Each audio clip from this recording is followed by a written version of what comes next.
Да. Все? Я?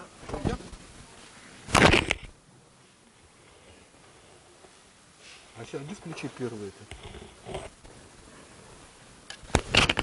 Первую картинку. Она не хочет. Здравствуйте. Попробуем сегодня поговорить о таврах. О том, что это за народ, где они жили, откуда появились, куда исчезли, какие памятники оставили на нашем полуострове, что о них писали древние авторы. Вот об этом во всем попробуем вам рассказать в течение часа приблизительно. Если у вас появятся вопросы, то после того, как я закончу, с удовольствием на них отвечу. Итак, тавры. Начнем с того, откуда мы вообще знаем, что был такой народ и что он жил в Крыму, а не где-нибудь еще. Об этом свидетельствуют, как принято говорить у историков, письменные источники, то есть авторы, которые жили в древности, которые были современниками тавров или жили чуть позже, чем они, и о них писали. Вот из этих авторов самый древний, самый первый и подробнее всех написавший о таврах, это Геродот из Галикарнаса, знаменитый отец истории, который закончил свою 9-книжную историю. История, так называется его сочинение. Она состоит из 9 книг. 4-я книга почти вся посвящена Северному Причерноморью, в основном скифам, но не только им. И вот там он впервые написал о таврах. Я сказал, что это самый подробный источник, но вы должны понимать, насколько он подробен. Если набрать там шрифтом, я не знаю каким, 12-м, на компьютере весь текст Геродота, который относится к таврам, он займет чуть больше половины странички А4. Но тем не менее он самый подробный. Два момента особенно важны в описаниях Геродота. Во-первых, он написал, где жили тавры, а во-вторых, он написал их, боюсь сбиться на тавтологию, необычные обычаи. То, что отличало их от всех других. Так вот, жили они, или населяли, как пишет Геродот, страну гористую и выступающую в Понт, Понт – это Черное море, которая начинается от города Киркинетиды и заканчивается скалистым полуостровом. Киркинетида, по мнению большинства современных исследователей, хотя и не всех, находилась на месте современной Евпатории. Скалистый полуостров – это Керченский в терминологии Геродота. Так что вот страну скалистую и расположенную к югу от линии, которую мы проведем условно между Евпаторией современной и Керченским полуостровом, вот к югу от этой линии жили тавры. Теперь Геродот пишет о том, что тавры нападали на эллинов и на всех прочих в море, захватывали их и приносили в жертву своей богине, которую звали по-гречески Партенос, а по-русски обычно переводят словом «дева». Вот храм этой девы находился на утесе, и согласно Геродоту, собственно, он собрал сведения из двух каких-то источников. Согласно одному из них, этих пленников били дубиной по голове, отсекали им головы, головы прибивали к деревянному столбу, а тела сбрасывали с утеса, на котором находился храм. Другой источник Геродота соглашается относительно того, что их убивали дубиной, и также относительно того, что голову прибивали к столбу, но пишет о том, что тела их закапывали в землю, не сбрасывали с утеса, а закапывали в землю. Впрочем, разница невелика. Кроме того, Геродот пишет, что всех пленных, захваченных во время военных действий, тавры тоже убивали, а головы их несли домой, насаживали на кол, и этот кол поднимали над крышей своего дома, чаще всего над дымоходом, как пишет Геродот. И заканчивает он свое описание тавров такими словами: «Они живут разбоем и войной». Вот, собственно, почти все, кое-что я опустил, но это почти все, что рассказал о таврах Геродот. И вот этот его рассказ произвел не скажу, что неизгладимое, но большое впечатление на современников. И почти все более поздние авторы, тоже древние, но которые писали после середины V века до нашей эры, после Геродота, они знали о таврах только то, что рассказал Геродот. Иногда они фантазировали, если можно так выразиться, иногда они придумывали собственные сюжеты, и среди них очень знаменитые, но фактически их знания базировались на том, что написал Геродот. Из знаменитых сюжетов вспомним, например, Еврипида, одного из величайших трагиков древности, написавший «Ифигению в Тавриде», одну из своих знаменитых трагедий, действие, которое происходит в Крыму. Я уж не буду пересказывать содержание, просто иначе мы в час никак не уложимся. Другой, все-таки вспомню еще один знаменитый сюжет, связанный с этим. Это Овидий, один из главных, если можно так выразиться, лириков, писавших на латинском языке, живший в Риме, но из Рима высланный. И выслали его, это было в эпоху Августа, это было в I веке до нашей эры, отправили его в город Томы, это на территории Румынии современной, в западном Причерноморье. Там он страшно мучился, страдал, оторванный от столичной жизни, было ему холодно, Дунай замерзал, этого он никогда не видел, ходили всякие варвары в штанах, вроде сарматов и даков, что тоже ему было совершенно непривычно. И вот там, сидя в этих томах, он писал «Эпистола экспонта», письма спонта в Рим, смысл которых заключался в том, что пора его простить и опустить обратно в Рим, где ему было так хорошо. И вот в одном из этих писем он упоминает старика Тавра, который как-то приблудился в эти томы, уж не знаю как. И этот старик рассказал ему, что у него на родине, в Таврике, имеется храм богини-девы, к которому ведут 40 ступеней. И в этом храме есть мраморный алтарь.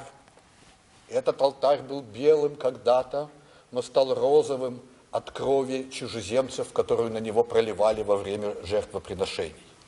Вот этот рассказ Овидия много раз привлекался для интерпретации вот этих диких всяких обычаев тавров, но специальными исследованиями показано, что Овидий на самом деле ничего, кроме Геродота, о таврах не читал. Все, что написал Геродот, вот это он знал, а дальше фантазировал.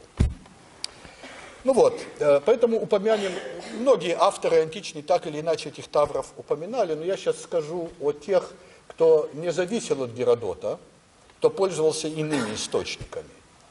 Вот, например, Диодор Сицилийский, тоже знаменитый такой историк античный, который жил в I веке до нашей эры, написал сочинение, которое называется «Библиотека», и там он упоминал или рассказывал о событиях, которые происходили на территории Боспорского царства, и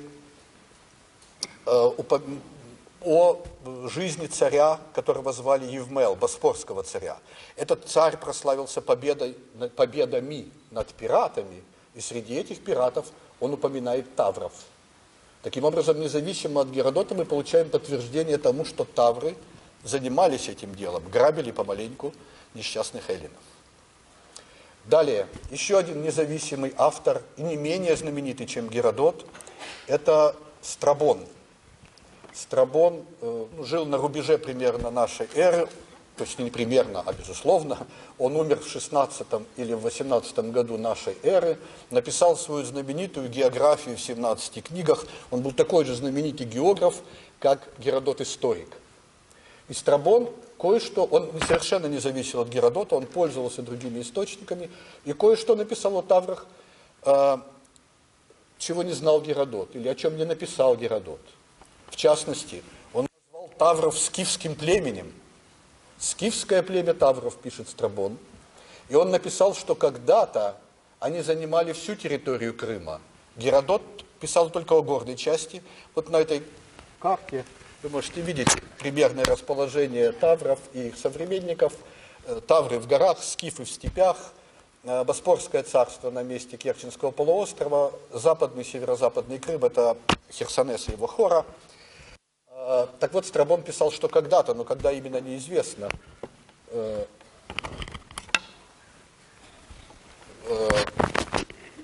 тавры занимали весь Крым. Кроме того, он назвал самое знаменитое место, где тавры грабили греков. Символом Лимен называет его Страбон.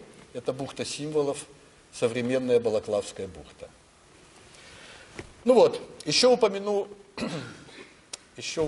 одного только, двух авторов, гораздо более поздних. Знаменитый Тацит, римский историк, он описывал события тоже, которые происходили на Боспоре, и во время которых впервые, кстати говоря, римляне оказались в Крыму. Так вот, там была борьба за Боспорский престол, о которой я уж, конечно, не буду сейчас говорить, но она закончилась в 49 году нашей эры уже. И римляне после этой войны возвращались вдоль берегов Тавров. И разыгрался шторм, и выбросило их на берег, и тавры убили там многих солдат, а также префекта когорты. То есть мы увидим, что в 49 году нашей эры тавры тоже действуют тут в Крыму, как вполне реальная сила. Это нам пригодится, это знание, когда я доберусь до того, куда исчезли тавры, так сказать.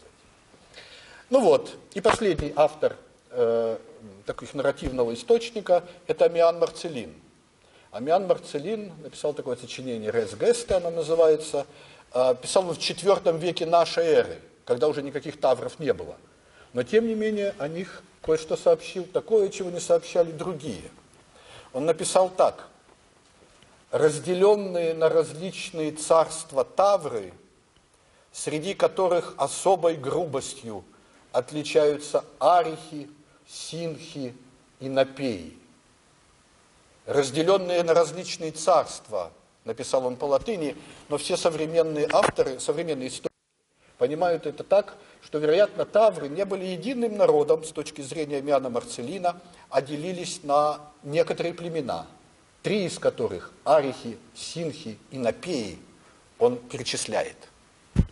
Он, кстати говоря, тоже успел упомянуть о таврской этой богине, которой приносят в жертву людей, только называет он уже ее не Партенос, как Геродот, а Арсилоха. И вот, по его мнению, существовало святилище у тавров, к стенам которого тавры прибивали головы, отсеченные у жертв, взятых до этого в плен. Вот что пишут авторы нарративных сочинений, если говорить в 2 словах. Еще нужно сказать вам, прежде чем мы доберемся, наконец, до археологии, еще нужно сказать о эпиграфике. Эпиграфика – это наука о надписях на твердых материалах, на разных. Не на папирусе, не на бумаге, не на коже, а на твердых материалах. Чаще всего, конечно, таким твердым материалом является камень. Вот эти надписи на камнях изучает наука эпиграфика. И эти надписи оставили тоже некоторые свидетельства о таврах. Самое, наверное, знаменитое из них и менее понятное – это надгробие, найденное на некрополе Пантикопея. Пантикопея – это столица Боспорского царства на месте Керчи современной. И на его некрополе найдено надгробие, на котором написано, что здесь покоится муж многими желанный по имени Тихон, а родом Тавр. Причем это я сказал прозой, а на самом деле это стихотворная эпитафия. И тут мы видим, что в самом сердце столицы греческого государства, Боспорского царства, похоронили какого-то человека в середине V века до нашей эры, который носил совершенно греческое имя Тихон, но родом он был Тавр. Совершенно непонятно, что это означает. Все авторы, как один, пишут о Тавр как о совершенно замкнутой такой общности, которая, если общались с греками, то отсекая им головы. А тут вот какой-то забрался прямо в столицу Боспорского царства. Другие надписи, которые я сейчас упомяну, тоже дело дойдет до того, как мы попытаемся разобраться, куда исчез этот народ, каковы его судьбы исторические, если выражаться высоким штилем. Это поздние надписи, я специально о них скажу. Вот знаменитый декрет в честь Диофанта. Наверное, самая большая из надписей, найденные в Крыму. В конце II века до нашей эры тут такие бурные события развивались, и Митридат VI Евпатор, царь Понта, прислал сюда, в Крым, свое войско во главе с полководцем Диофантом. Этот Диофант прибыл в Херсонес, а потом сделал так много в течение 4 военных кампаний для херсонеситов, что они поставили ему статую. А на постаменте, это бронзовую статую, а постамент ее известняковый. И на этом каменном постаменте они высекли надпись в честь Диофанта, где перечисляют его многочисленные заслуги. Так вот, первое, что сделал этот Диофант, когда прибыл в Крым, как сказано в надписи, он переправился на ту сторону и подчинил окрестных тавров. Что это за та сторона? Никто не понимает. То ли северная сторона Севастополя, то ли что-то другое. Но во всяком случае, это где-то недалеко от Херсонеса. И мы видим, благодаря этой надписи, что в конце II века до нашей эры тавры обитали где-то неподалеку от этого города, от Херсонеса. Далее. В нескольких надписях I века нашей эры уже, найденных на Боспоре, речь идет о победах боспорского царя Спурга над таврами. Значит, тавры действовали где-то в Крыму еще в I веке нашей эры. И, наконец, последнее. В Херсонесе найдено надгробие 2 врачей. 2 врача похоронены вместе, вольноотпущенники, римские, латинская надпись на их надгробии. И там сказано, что не совсем понятно из надписи, то ли оба они, то ли один из них по имени Ведий Трепт был убит таврами. И мы видим, что в конце I века тавры еще где-то тут. Важно сейчас, как мне кажется, запомнить, потому что когда мы пойдем до археологии, мы увидим археологическую пустоту в отношении тавров в это время. А письменные источники о них пишут. Ну вот, теперь, наконец, к археологии. А нет, давайте сделаем еще одно отступление, которое, как мне кажется, будет не бесполезно для вас. О названии Тавры и Таврика. Таврика, как вы знаете, в древности назывался наш полуостров. Тавры – этот народ. Откуда название? На этот счет существуют разные гипотезы. Ну, предварительно скажу, что есть такое греческое слово «таурос», что означает «быки». И вот самые первые исследователи тавров, еще которые ничего не знали об археологии тавров, пользовались только письменными источниками, например, немецкие ученые группы или русский академик Иван Иванович Толстой, они думали, что у тавров был культ быка, что они поклонялись быкам. И поэтому греки назвали их таким образом – таурос, то есть быки. Ну, скажу, что это чисто умозрительная такая гипотеза, которая никаких подкреплений ни в письменных, ни в археологических источниках не имеет. Другую гипотезу, которая на долгие-долгие годы стала господствующей, высказал Михаил Иванович Ростовцев. Михаил Иванович Ростовцев – знаменитейший, крупнейший из всех когда-либо живших в России историков античности. И вот самый упомянутый уже Иван Иванович Толстой написал такую книгу «Остров Белый и Таврика на Евксинском понте». А Михаил Иванович Ростовцев написал на эту книгу рецензию. И вот в этой книге он предположил, откуда появилось название, не в книге, в рецензии он предположил, откуда появилось это название Тавры. Он ведь понимал, что никаких быков, быки никакие никак с таврами не связаны. И предположил он следующее. Тавры – это, как он писал, пар-этимология, то есть народная этимология. То есть люди, народ, если можно так выразиться, греческий, сами придумали или сами объяснили какое-то таврское слово. Вот тавры как-то называли себя по-таврски, каким-то своим таврским словом. Греки не понимали значения этого слова, но по звучанию, по созвучию оно напомнило им греческое слово «таурос», поэтому они стали тавров так называть.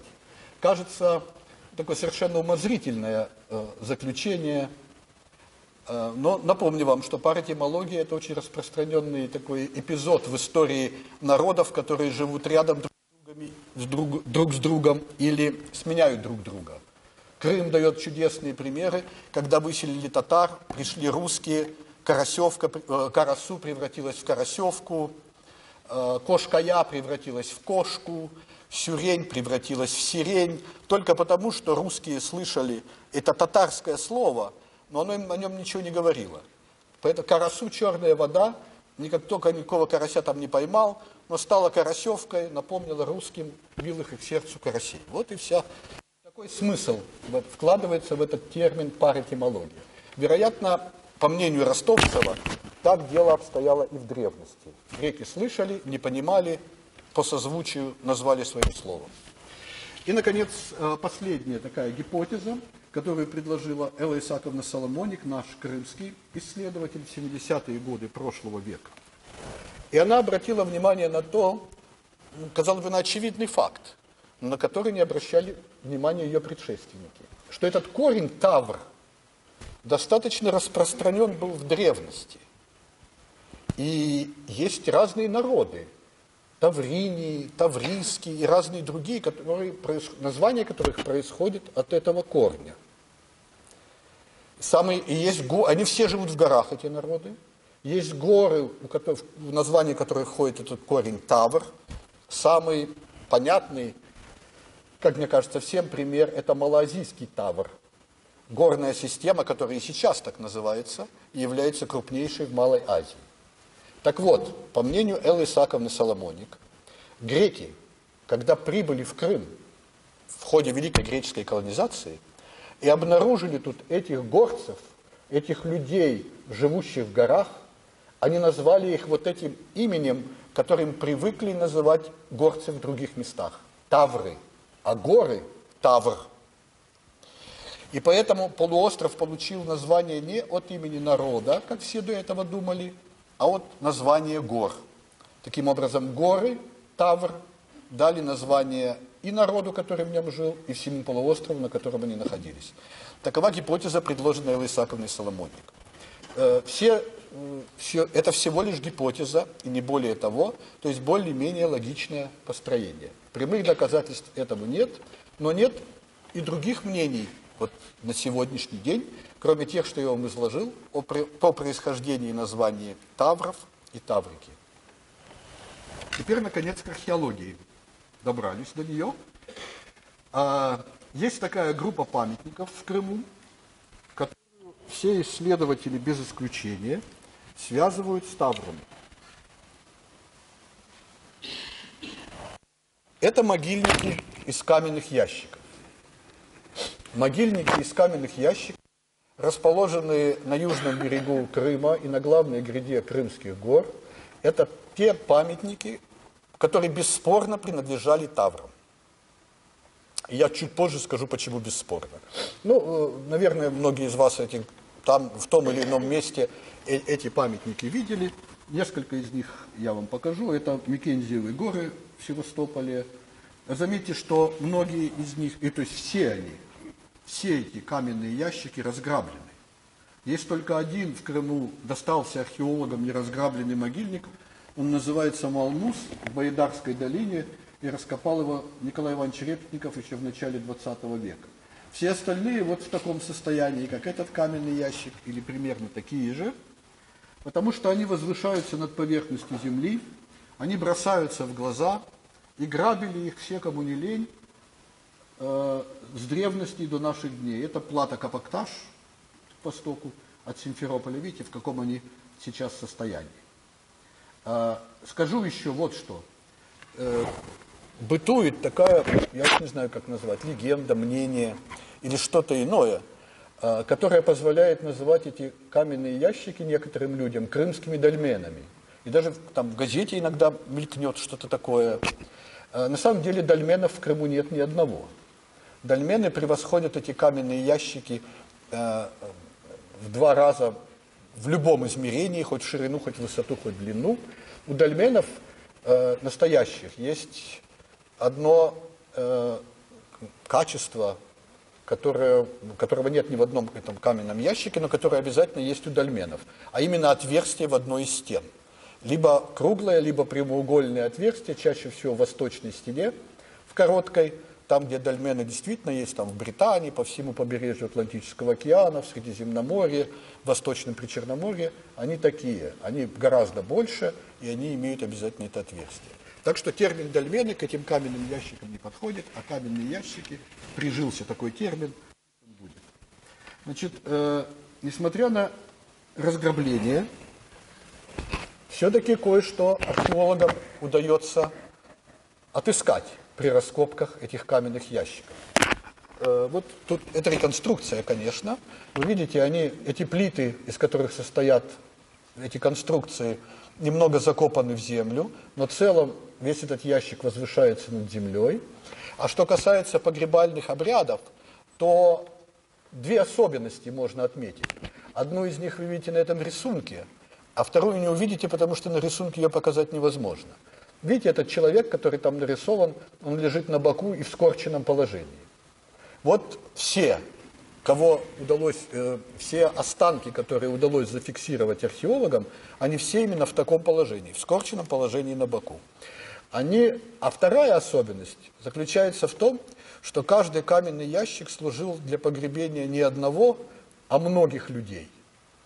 Когда он заполнялся, кости выбрасывали, оставляли черепа как символ и продолжали хоронить.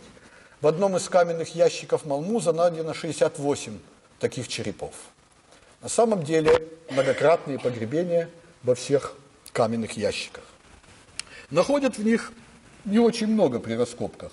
Никаких драгоценностей. Вот фотографии витрины из музея, под крышей которого мы сейчас с вами находимся. Есть некоторые предметы вооружения. Вот внизу эти бронзовые наконечники стрел, ничем не отличимые от скифских, такие же самые, как у скифов. Иногда находят мечи, тоже абсолютно скифские. Имеются вот эти справа от вас восьмерковидные бляшки, так называемые, которые нашивали на одежду, булавка посередине, сверху гривна на шею, надевавшийся обруч и некоторые другие вещи. Вот еще украшения, в том числе и раковины, между прочим, найдены в южных морях, и которые каким-то образом попадали в Крым, а использовались здесь в качестве украшений, в качестве ожерелий. Короче говоря, такие бронзовые украшения, вот это главное содержание этих каменных ящиков. Ничего там такого выдающегося в материальном смысле нет. И нет еще, вот что интересно, нет еще одной категории. Нет греческих вещей, нет античных вещей. Точнее, есть, но только одна категория. Это бусы. Стеклянные бусы в этих могилах есть, в этих каменных ящиках есть. Но странно, ведь все письменные источники пишут о том, что тавры – это грабители и пираты, нападали на греков, захватывали корабли. А где же все то, что они захватывали? Ради бус вряд ли стоило совершать такие опасные предприятия. Но тем не менее, кроме бус нет ничего. Итак, вот эти все находки, все эти мелочи, которые вы видите, они датируются 6-5 веками до нашей эры. Все эти каменные ящики и могильники из каменных ящиков датируются 6-5 веками до нашей эры. Геродот, напомню, жил в V веке до нашей эры и писал о таврах, как о своих современниках. Еще замечу то, что я не сказал. Писал он о таврах в связи со скифо-персидской войной. Была такая знаменитая война скифов с персидским царем Дарием I Гистаспом, которая, собственно, и прославила скифов на все времена. Эта война, там немножко расходятся в датировках современные исследователи, но не слишком. 510, 512, 514, Кэмерон, американский исследователь, полагает 519 год до нашей эры. Короче говоря, 10-е годы VI века до нашей эры. И скифы тогда обратились за помощью к своим соседям, чтобы вместе с персами воевать. Некоторые согласились, а некоторые, в том числе и тавры, отказались. Так что тавры жили во времена этой скифо-персидской войны. Значит, в VI и V веках до нашей эры, судя по Геродоту, правда, Эти все вещи по археологическим данным датируются в VI-V веками до нашей эры. Это совершенно особые такие погребальные сооружения, могильники из каменных ящиков. Они расположены именно в том месте, а именно в Крымских горах, где расселял тавров Геродот. И значит, вывод только один. В этих каменных ящиках хоронили тавры. И это такой редчайший случай в археологии, когда археологи не спорят между собой. Все согласны. Аргументы железные. В этих ящиках каменных хоронили именно тавры.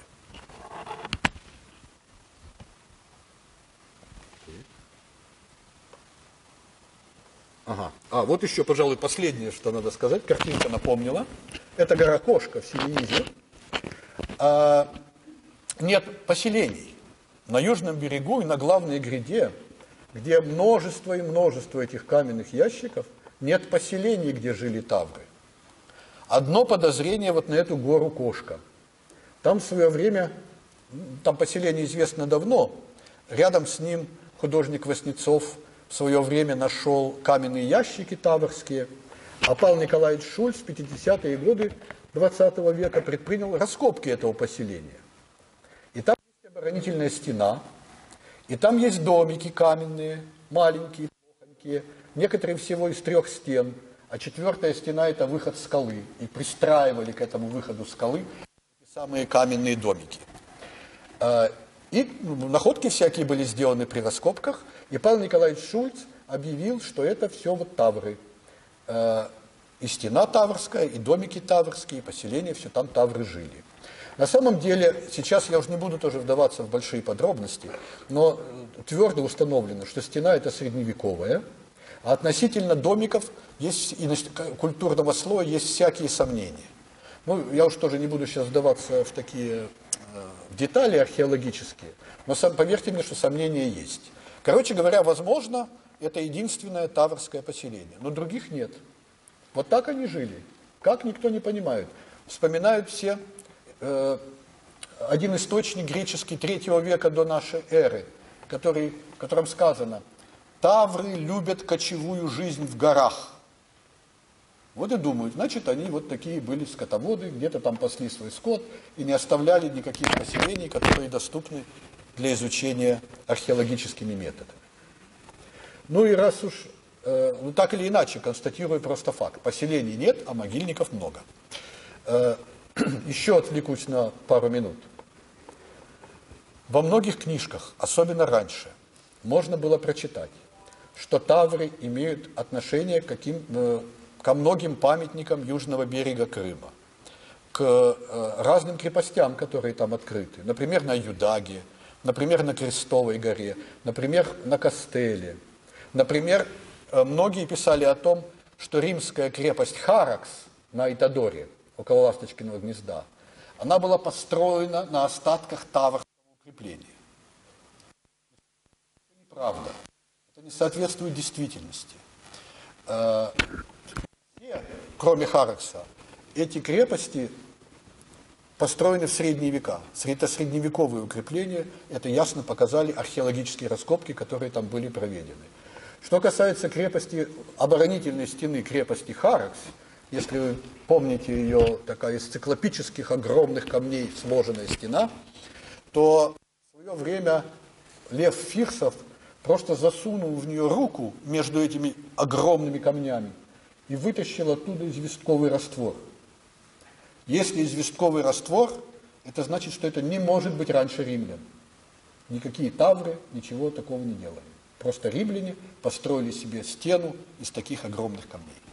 Ну вот, это я к тому, чтобы развеять возможные заблуждения на этот счет.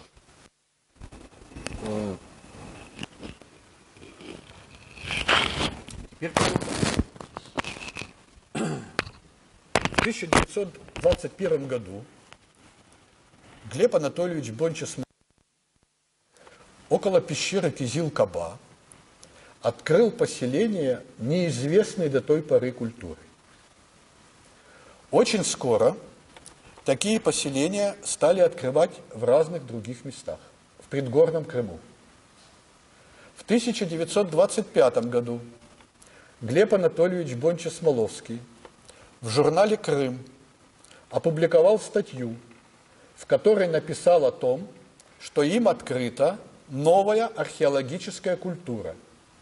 Он назвал эту археологическую культуру по месту первой находки Кизил-Кабинской. Кизил-Кабинская культура.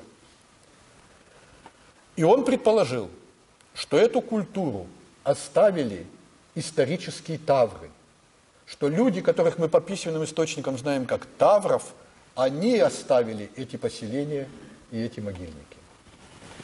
В 30-е годы было высказано, 20 века было высказано иное мнение о том, что это кизил-кабинская культура, это не тавры, что в горах жили тавры, в степях жили скифы, а между таврами и скифами в предгорьях жил некий третий этнос. Мы не знаем, как он назывался, но третий, другой, не тавры и не скифы. Сейчас я скажу вам несколько слов об этой самой кизил-кабинской культуре, а потом обратимся опять к ее этнической интерпретации. Памятники этой культуры кизил-кабинской открыты по всему Крыму, предгорному Крыму, от Севастополя до Феодосии. Я могу вам назвать несколько, если угодно, например, Балаклавское поселение, Инкерманское поселение, ясно, где они находятся, Учбаш, самое, как считается, древнее кизил-кабинское поселение. Учбаш – гора при впадении почти Черной реки в море. Да, дальше Ашлама-Дере, это под Чефут-Кале, Симферопольское, там Шпиль, около села Дружный и так далее.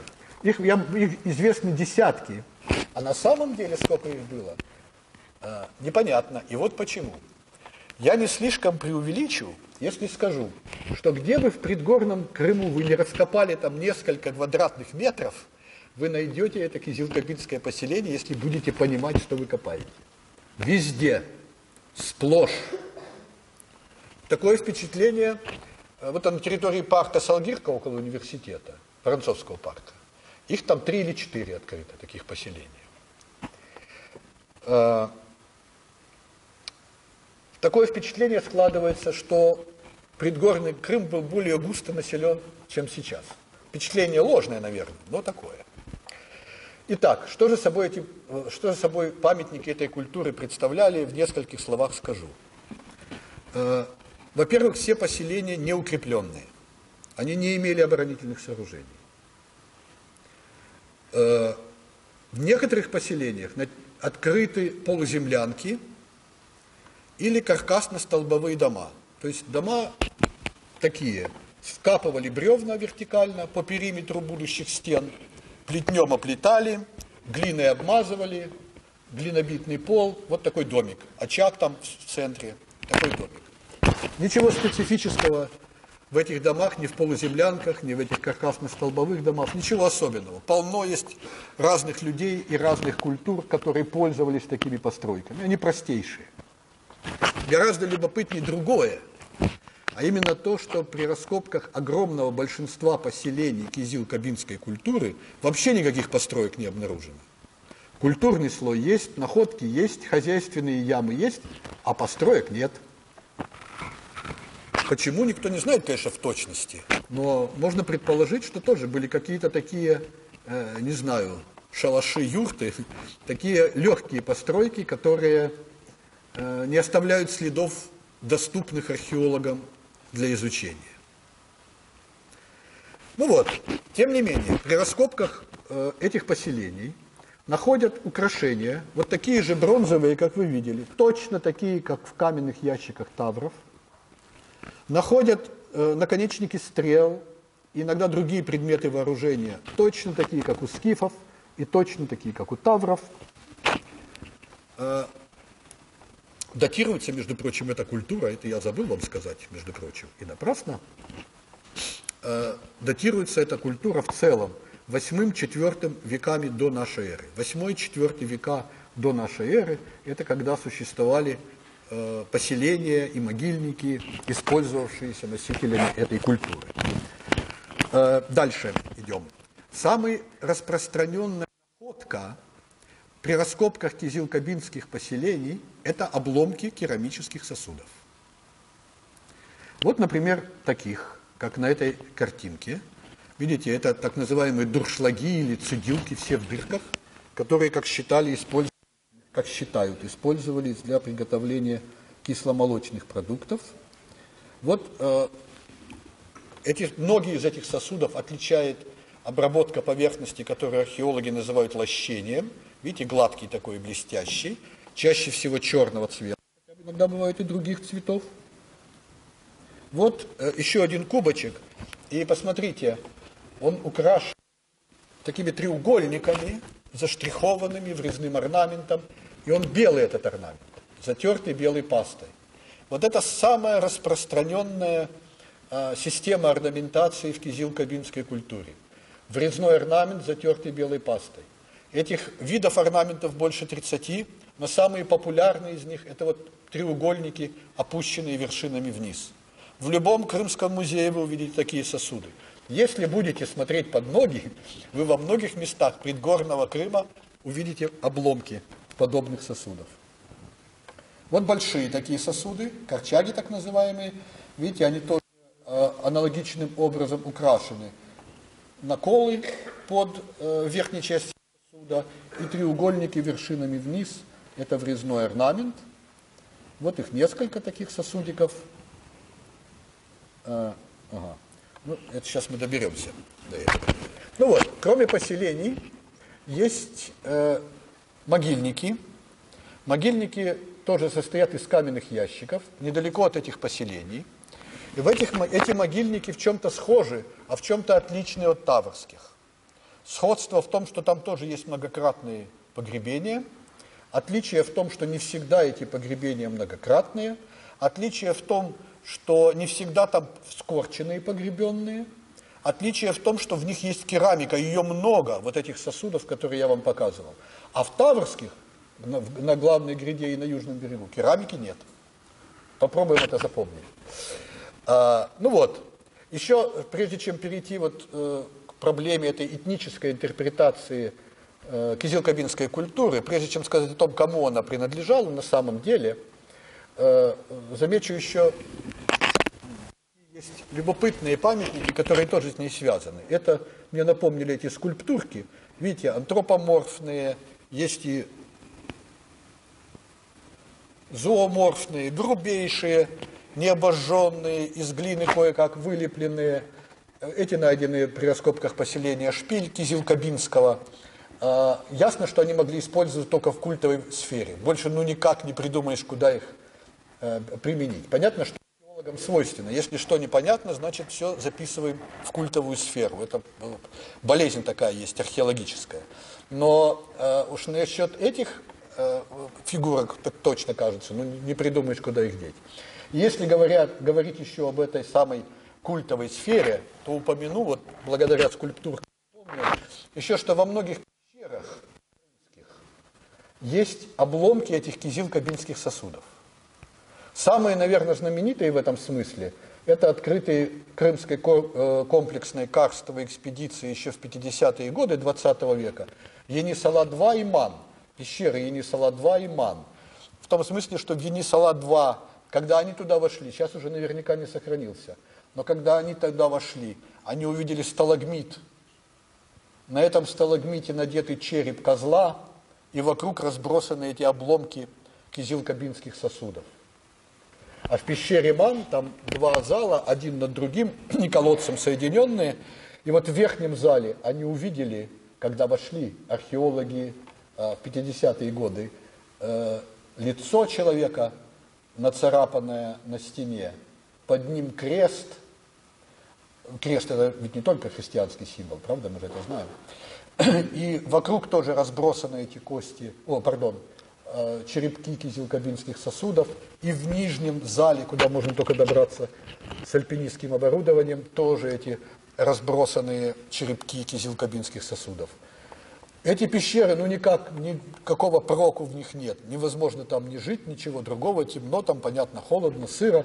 Значит, какие-то церемонии там происходили, надо полагать. Теперь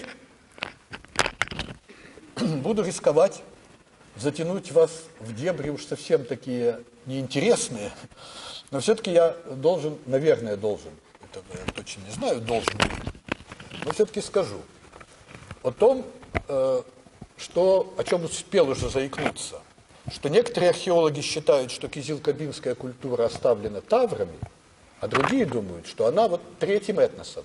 Не скифы, не тавры, а кто-то еще. Я просто назову вам аргументы в пользу той и в пользу другой гипотезы. Вот, начнем, не знаю с какой, которые считают, что это тавры, допустим. Кизил-кабинская культура – это таврская культура. Почему? Археологические данные. Несомненное сходство между каменными ящиками главной гряды Южного берега и ящиками каменными предгорного Крыма. Безусловно, они похожи. Безусловно, много общего в погребальных обрядах. Значит, это одна культура. Теперь данные письменных источников. Что писал Геродот, а за ним и другие? Тавры – это грабители и пираты. А эти несчастные жители кизил-кабинских поселений уж никак на эту роль не годятся. Они там земледельцы, у них там полно всяких находок костей животных, остатки злаков там и всяких прочих полезных растений при раскопках найдено. Они не могут быть пиратами, если они живут на месте Симферополя, правда, где их полным-полно. До моря никак не доберешься. Так что есть несоответствие... Пардон, я же уже перескочил на другое, да. Это то, почему они не тавры. Пардон. Значит, опять вернемся к тому, что они тавры. Значит, сходство между каменными ящиками теми и другими, несомненно. А что касается письменных источников, ведь они, эти кизил-кабинцы, жили в ареале, который Геродот отвел таврам. Геродот именно здесь и селил тавров. Никаких третьих этносов. Он написал, что в этом месте живут тавры. И все. Значит, это тавры и есть. Еще один дополнительный аргумент. Греки, которые жили на Боспоре и в Херсонесе, они отлично знали своих соседей, с ними во всякие контакты вступали, и никаких третьих этносов. Они знали скифов, они знали тавров и больше никого. Так что это тавры. Теперь, еще раз извиняюсь за то, что я перепрыгнул через ступеньку, но возвращаясь к тому, почему это не тавры, к аргументам в пользу того, что это не тавры. По следующим причинам. Археологический аргумент заключается в том, что есть сходство, но есть и отличия между каменными ящиками предгорий и главной гряды. В предгорьях не все костяки скорченные, в предгорьях не все каменные ящики содержат многократные погребения, в предгорьях много керамики, а на главной гряде ее нет, значит, есть и отличия. Ну, а насчет письменных источников я уже сказал, забегая вперед, что они не подходят под эти кизил-кабинцы, эти носители кизил-кабинской культуры, не подходят на роль грабителей и пиратов. Ну, не говоря о том, что у них ничего награбленного нет, так это и в каменных ящиках главной гряды нет. Но они физически не могли этого делать, живя в центре крымских предгорий, нападать на этих греков. Так что, наверное, это не тавры. Так рассуждают, например, Аскольд Александрович Щепинский, Хава Иосифовна Крис и некоторые другие исследователи. Вы можете примкнуть к любой точке зрения или выработать свою собственную, но мнения такие существуют. Теперь, уже закругляясь, но я должен сказать еще два слова о происхождении тавров, откуда они такие взялись, и о том, куда они исчезли. Почему сейчас нет таких людей, которые являются таврами. Правда, некоторые и сейчас любят «я потомок древних тавров», но эти люди обманывают, говорят неправду. Итак, о происхождении два слова. Тоже о происхождении этого народа. Разные мнения на этот счет существовали. Например, думали, очень популярно было одно время, что киммерийцы, которых скифы прогнали, ведь до скифов жили киммерийцы в Северном Причерноморье, скифы пришли, прогнали киммерийцев, часть из них убежала там в другие места, а часть спряталась в горах в крымских, и вот эти киммерийцы были предками тавров. Другая гипотеза выводила тавров с Северного Кавказа. некоторые аналогии находкам в каменных ящиках есть на Северном Кавказе, и поэтому некоторые исследователи полагали, что это довольно сложным путем, но с Северного Кавказа переселились какие-то люди еще в конце эпохи бронзы, и здесь вот обособились и превратились в тех, кого греки именуют таврами. Ну, и я скажу вам, что я в аргументацию этих гипотез просто не имею возможности сейчас сдаваться. Но скажу, что наиболее обоснованной представляется археологическими данными, вот так. Наиболее обоснованной археологическими данными гипотеза заключается в том, что вот эти носители кизил-кабинской культуры, это были потомки тех людей, которые жили в предгорном Крыму еще в эпоху поздней бронзы. Вот есть такая белозерская культура XI-IX веков до нашей эры. В предгорном Крыму открыты ее памятники, в том числе и могильники. И эта культура по погребальному обряду и по лепным сосудам, по керамике этой самой, обнаруживает, ну, как кажется, не только мне, несомненное сходство с культурой кизил-кабинской. Поэтому кажется, что тавры – это потомки тех людей, которые жили здесь в эпоху поздней бронзы. И как их называли, тех, кто еще в эпоху бронзы жил, мы не знаем. Письменных источников нет. Когда греки появились, они стали это население именовать таврами. И, наконец, уже последний штрих – это их судьбы, так сказать, тавров. Куда они исчезли, почему их не стало.